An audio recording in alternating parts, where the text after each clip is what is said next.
अब हम लोग 12 के सिलेबस का सबसे महत्वपूर्ण चीज़ जो प्रायः बोर्ड के एग्जाम में पूछता है, ट्रांसफार्मर। ट्रांसफार्मर में आपको क्या क्या पूछेगा? ट्रांसफार्मर क्या है, ट्रांसफार्मर किस सिद्धांत पर बना हुआ है यानी प्रिंसिपल, उसका बनावट क्या है यानी कंस्ट्रक्शन, और वो कैसे काम करता है ये। साथ ही साथ एनर्जी लॉस ट्रांसफार्मर में कैसे होता है ये भी पूछता है। स्टेप अप ट्रांसफार्मर क्या होता है, स्टेप डाउन ट्रांसफार्मर क्या होता है। इसको थोड़ा और आगे बढ़ के पूछे तो ऐसे पूछेगा, स्टेप अप वोल्टेज ट्रांसफार्मर क्या है, स्टेप डाउन वोल्टेज ट्रांसफार्मर क्या है, स्टेप अप करंट ट्रांसफार्मर क्या है, स्टेप डाउन करंट ट्रांसफार्मर क्या है। तो ये सब सारी बातें पूछ सकता है। हम इन सब सारी बातों पर बात करेंगे और देखते हैं कि आज के क्लास में हम कितना देख पाते हैं। अगर हम आज के क्लास में ज़्यादा नहीं देख पाए तो इसका सेकंड पार्ट भी आएगा, यूट्यूब पर ही मिलेगा आप लोगों को। इसलिए जो लोग भी इसको देख रहे हैं उसका सेकंड पार्ट का भी इंतजार करिएगा, आपको आएगा और आपको मिलेगा। शुरू करते हैं। सबसे पहले ट्रांसफार्मर कहते किसे हैं? एक्चुअली ट्रांसफार्मर नहीं होता है, ट्रांसफार्मर होता है, ट्रांसफॉर्म करने वाला। तो ट्रांसफार्मर एक डिवाइस है जो कि वोल्टेज घटाने या बढ़ाने में काम आता है। ट्रांसफार्मर एक डिवाइस है जो वोल्टेज घटाने या बढ़ाने में काम आता है। पहले मैं ये बात लिखता हूं कि transformer is a device, transformer is a device used to increase और डिक्रीज द वोल्टेज। क्लियर? तो ट्रांसफार्मर क्या है? तो वोल्टेज घटाने या बढ़ाने वाला डिवाइस है। आप कह सकते हैं कि इलेक्ट्रिकल डिवाइस है, आप जोड़ सकते हैं इसमें कि transformer is an electrical device. आप जोड़ सकते हैं, मैं जोड़ देता हूं, इज एन इलेक्ट्रिकल डिवाइस। ये विद्युतीय उपकरण है जो कि वोल्टेज घटाने या बढ़ाने में काम आता है। अब दूसरी बात, ट्रांसफार्मर किस सिद्धांत पर काम करता है? तो आप लोगों ने पढ़ा है सेल्फ इंडक्शन और म्यूचुअल इंडक्शन। तो देखिए, वास्तव में ट्रांसफार्मर में प्राइमरी कॉइल में, ट्रांसफार्मर में 2 कॉइल होंगे, मैं देखूंगा आगे, हम लोग देखेंगे। प्राइमरी कॉइल में सेल्फ इंडक्शन होता है और प्राइमरी और सेकेंडरी में म्यूचुअल इंडक्शन होता है। लेकिन प्रायः बुक्स में देखिएगा सीधे म्यूचुअल इंडक्शन लिखा रहता है प्रायः, लेकिन अगर बारीकी से देखा जाए तो प्राइमरी कॉइल में सेल्फ इंडक्शन और सेकेंडरी कॉइल, प्राइमरी और सेकेंडरी के बीच में म्यूचुअल इंडक्शन। तो इन जनरल लोग ऐसे ही बोलते हैं कि यह म्यूचुअल इंडक्शन के सिद्धांत पर आधारित होता है। तो मैं यहाँ इस बात को लिखता हूँ, इसके सिद्धांत के बारे में।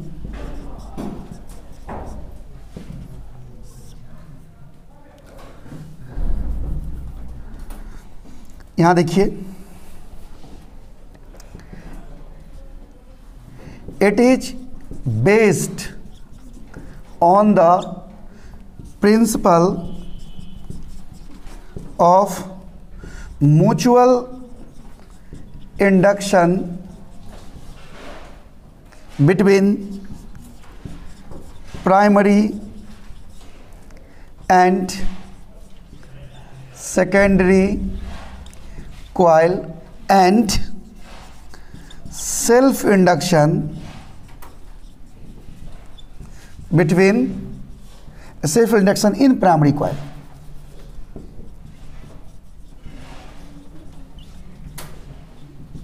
ध्यान दीजिए, अगर आप एग्जाम में ये सेल्फ इंडक्शन की बात नहीं भी करेंगे तभी चलेगा, लेकिन म्यूचुअल इंडक्शन की बात करना कंपलसरी है कि it is based on the principle of mutual induction, principle of mutual induction between primary and secondary coil and self induction in primary coil. इसकी बनावट में क्या होता है? कंस्ट्रक्शन में आप लोग कई बार हो सकता है रेडियो टीवी वगैरह जब खराब हुआ हो तो आप देखे होंगे, उसमें आपको एक डिवाइस दिखेगा जिसमें कि बहुत सारा पत्ती नुमा चिपकाया हुआ रहेगा और उसके ऊपर कॉइल्स लपेटे गए होते हैं। तो वास्तव में वही इसकी बनावट है, वही ट्रांसफार्मर है। इसमें क्या होता है, जरा यहाँ फिगर देखिए आप, इसमें रेक्टेंगुलर, ये भिन्न भिन्न आकार का हो सकता है, प्रायः ऐसा होता है, इसलिए मैं रेक्टेंगुलर की बातें कर लेता हूँ। ऐसे पट्टी नुमा रहेगा,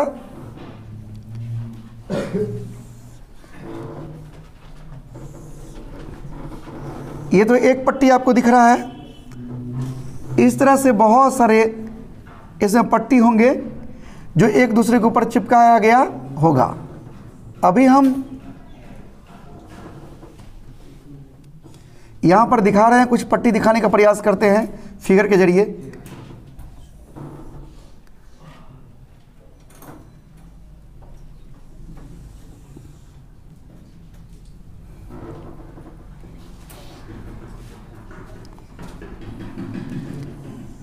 ये बहुत सारा पट्टी इसके अंदर प्रेजेंट होगा, उसके पट्टी वाली फीलिंग को लाने के लिए हम इस तरह से बना रहे हैं ताकि लगे कि इसमें बहुत सारा पट्टी ऐड किया हुआ है। ये सब पट्टी का किनारा आपको दिखाने का हम प्रयास कर रहे हैं।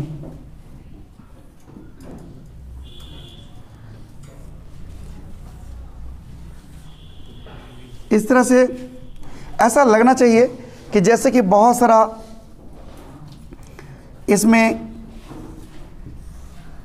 पट्टी को परत को जोड़ जोड़ कर, देखिए एक इस प्रकार का चौकोर ऐसा देख रहे हैं, बीच में खाली जगह ऐसा होगा, उसके पीछे दूसरा पट्टी, तीसरा पट्टी, सबको चिपकाया जाता है और उसमें कुचालक पदार्थ यानी जो चिपकाने के लिए जो फेविकॉल या गोंद का इस्तेमाल किया गया होगा, वो कुचालक इंसुलेटिंग होता है, वो लगाया जाता है। वो क्यों लगाया जाता है वो इसी सीरीज में आगे दिखेगा, आपको पूरा वीडियो देखना होगा अच्छे से, तभी समझ में आएगा क्या होता है।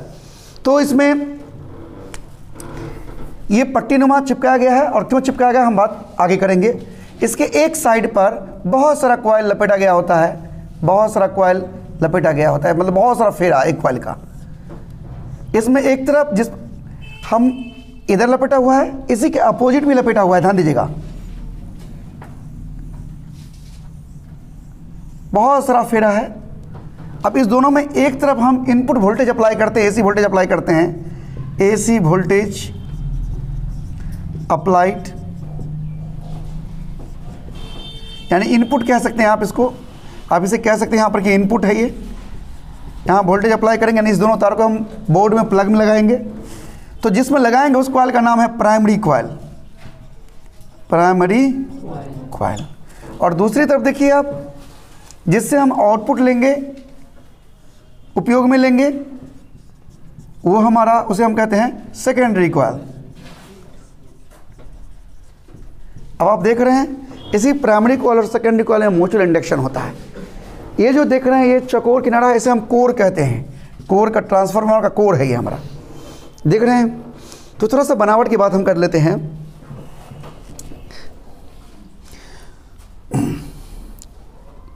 It consist of a rectangular core of soft iron, नरम लोहे का। ये नरम लोहा क्यों, ये भी हम बात करेंगे हिस्टेरेसिस लॉस को बचाने के लिए। ये हिस्टेरेसिस लॉस क्या होता है हम आगे बात करेंगे इसमें।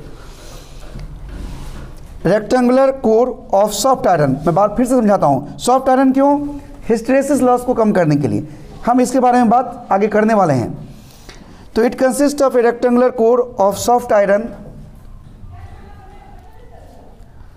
which is made by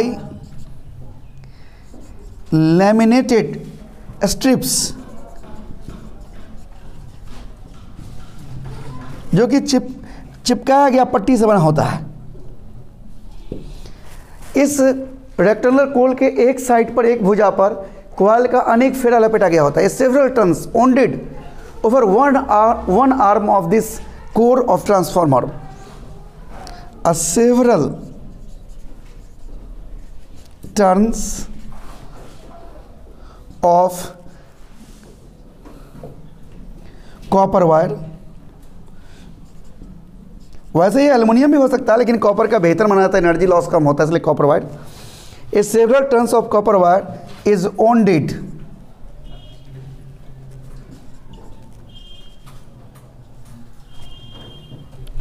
over one arm. Also, a several turns ondate on opposite arm. तो वो कॉइल देखिए अपोजिट टर्न पर भी, अपोजिट आर्म पर भी लपेटा, also a several turns wounded over opposite arm, opposite arm पर भी लपेटा गया है। लेकिन जिस आर्म में हम इनपुट वोल्टेज अप्लाई करते हैं, यानी एसी वोल्टेज अप्लाई करते हैं, उसे हम प्राइमरी कॉइल कहते हैं। The coil across which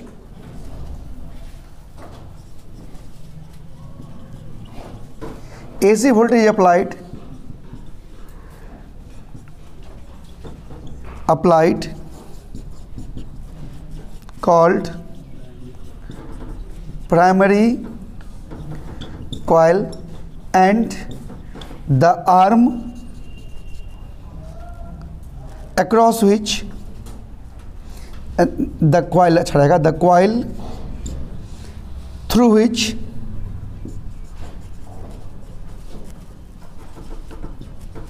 we get output voltage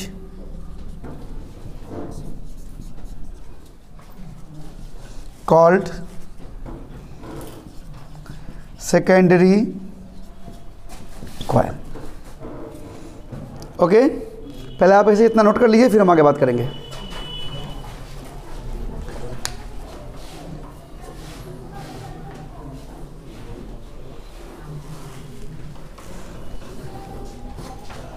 लिखो लिखो जल्दी से लिखो।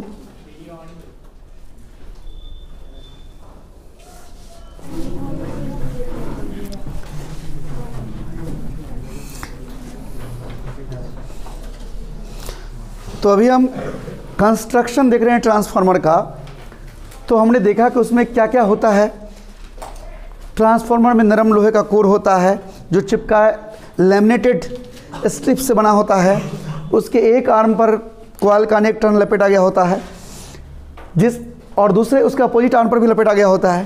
तो एक तरफ जहां एसी वोल्टेज अप्लाई करते हैं उसे हम प्राइमरी कॉइल कहते हैं, और दूसरी तरफ वाला जिससे आउटपुट वोल्टेज प्राप्त करते हैं उसे हम सेकेंडरी कॉइल कहते हैं।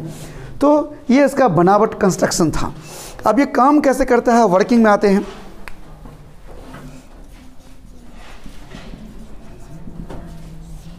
देखिए कैसे काम करता है, ध्यान से समझिए। इसमें मान लीजिए कि NP and let NP and NS be the number of turns in primary and secondary coil respectively.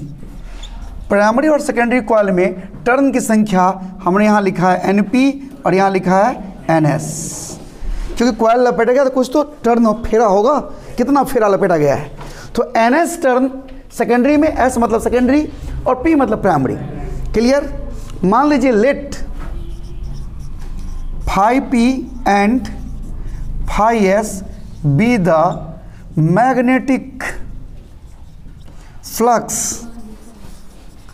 through each turn of primary and secondary coil respectively। Primary coil और सेकेंडरी कॉइल में नंबर ऑफ टर्न्स कम सा phi P और phi S है। जरा मेरे staff को लो, generator चलाएगा, जल्दी बोलो।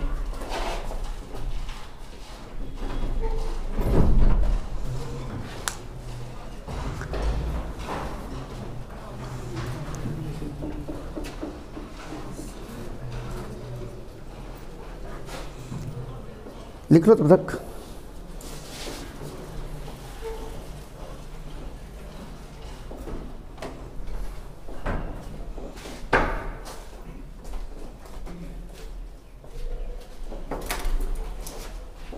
एक मिनट, ये लाइन तो नहीं कटना चाहिए, मेरे पास इन्वर्टर है। ये कटा क्यों? यहाँ लाइन है, इसे बंद हो गया का एक, कुछ तो बात है। लाइन तो नहीं कटना चाहिए था। लाइन पर है वो, ठीक है, लाइन तो है ही इन्वर्टर पर।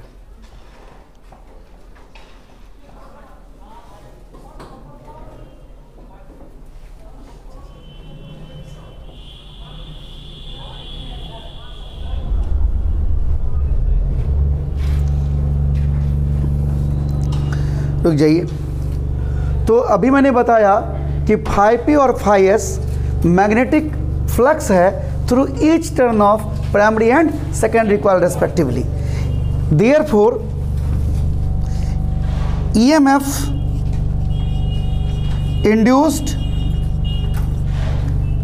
इन primary coil due to self induction ES, EMF primary में EP कितना होगा?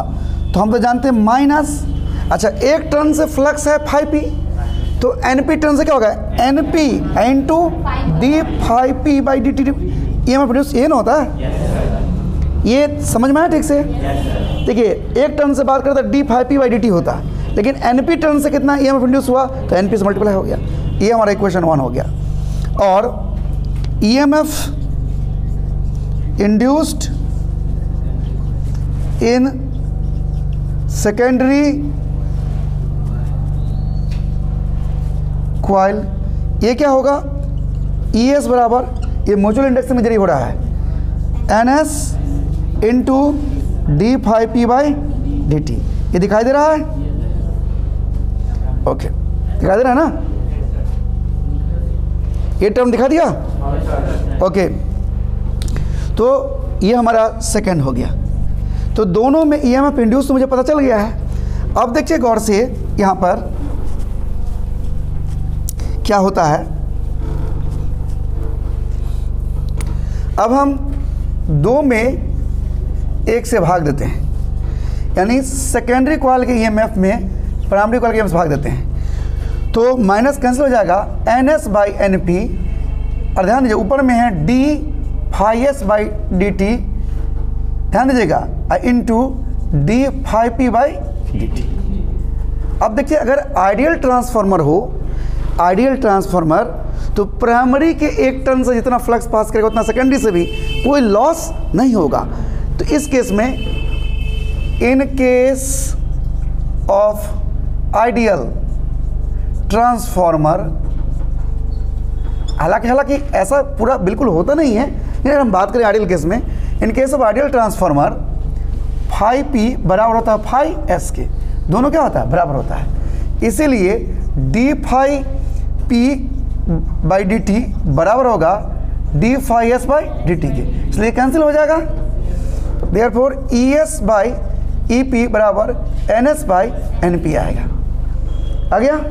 इस रेशियो को, हमारे इस रेशियो को हम N नाम देते हैं, इसको बोलते हैं ट्रांसफॉर्मेशन रेशियो। क्या कहते हैं इसको? यानी number of turns of secondary coil divided by number of turns of primary coil, इसी रेशियो को हम कहते हैं ट्रांसफॉर्मेशन रेशियो। अब देखिए हमारा यहीं से बात करेंगे, स्टेप अप ट्रांसफार्मर।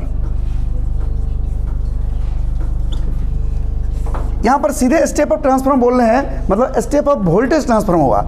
इसका मतलब हुआ कि स्टेप अप वोल्टेज ट्रांसफार्मर, समझ गए? अब देखिए, इफ n बड़ा हो 1 से, यानी ट्रांसफार्मर रेशियो 1 से बड़ा हो, देन ये कब संभव है? n बड़ा हो 1 से कब है? जब ns बड़ा हो 1 से। This is possible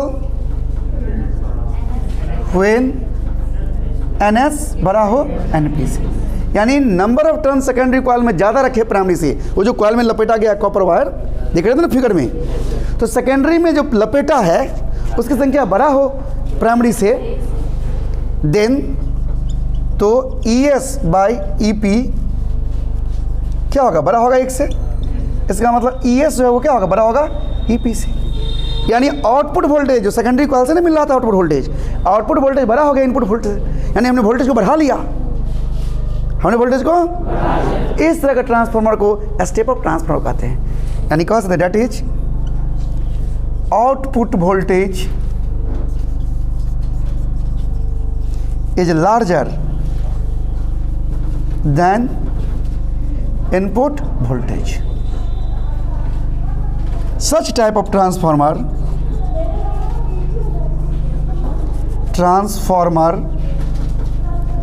is called step up voltage transformer. Voltage transformer. लेकिन यहीं पर यहाँ पर उल्टा हो जाएगा, n छोटा होगा 1 से, ये तभी संभव है जो n पे छोटा होगा ns से। उस केस में ES बाई पे छोटा होगा 1 से, यानी हमारा सेकेंडरी कॉइल का वोल्टेज, आउटपुट वोल्टेज छोटा हो जाएगा प्राइमरी से, तो स्टेप डाउन वोल्टेज ट्रांसफर हो जाएगा।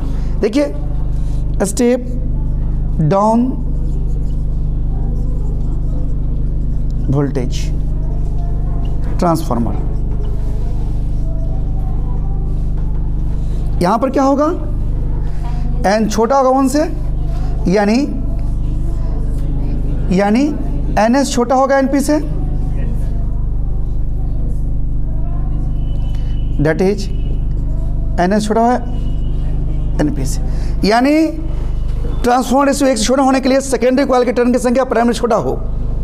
देख रहे हैं, ये बात समझना जरूरी है। देयरफॉर जगह कम इसलिए मैं यहाँ लिख रहा हूँ, ES बाई EP छोटा होगा 1 से, इम्प्लाइज दैट ES छोटा होगा EP से, यानी आउटपुट वोल्टेज छोटा हो गया इनपुट वोल्टेज से। और ये कब संभव है, जब सेकेंडरी कॉइल में टर्न की संख्या प्राइमरी से कम हो, यानी वो टर्न का खेल है, वोल्टेज बढ़ना घटना, समझ रहे हैं ना। ES छोटा हो EP से, तो that is output voltage is smaller than input voltage. तो इस तरह के ट्रांसफार्मर को हम स्टेप डाउन ट्रांसफार्मर कहते हैं। तो स्टेप अप कब होगा, स्टेप डाउन कब हुआ। अब स्टेप अप करंट कब होगा, स्टेप डाउन करंट कब होगा, और एनर्जी का लॉस कैसे होगा, ये हम अगली क्लास में देखेंगे, अगली वीडियो में देखेंगे। और इंतजार करिएगा अगली वीडियो का, उसी में आपको कारण पता चलेगा कि नरम लोहे का इस्तेमाल क्यों करते हैं, और कब हम प्राइमरी कॉइल का जो है सो मोटे कॉपर वायर से बनाते हैं, कब सेकेंडरी कॉइल को मोटे कॉपर वायर से बनाते हैं, और एडी करंट लॉस क्या होता है, ये सारी बातें हम वहाँ पर करेंगे। आप कई बार क्वेश्चन देखे होंगे, एडी करंट क्या है, हिस्टैरिसीस क्या है, ये सब बातें इसी में आगे होगी। इसके सेकेंड पार्ट में आप उसका इंतजार करेंगे और इसका आप आनंद उठाइए।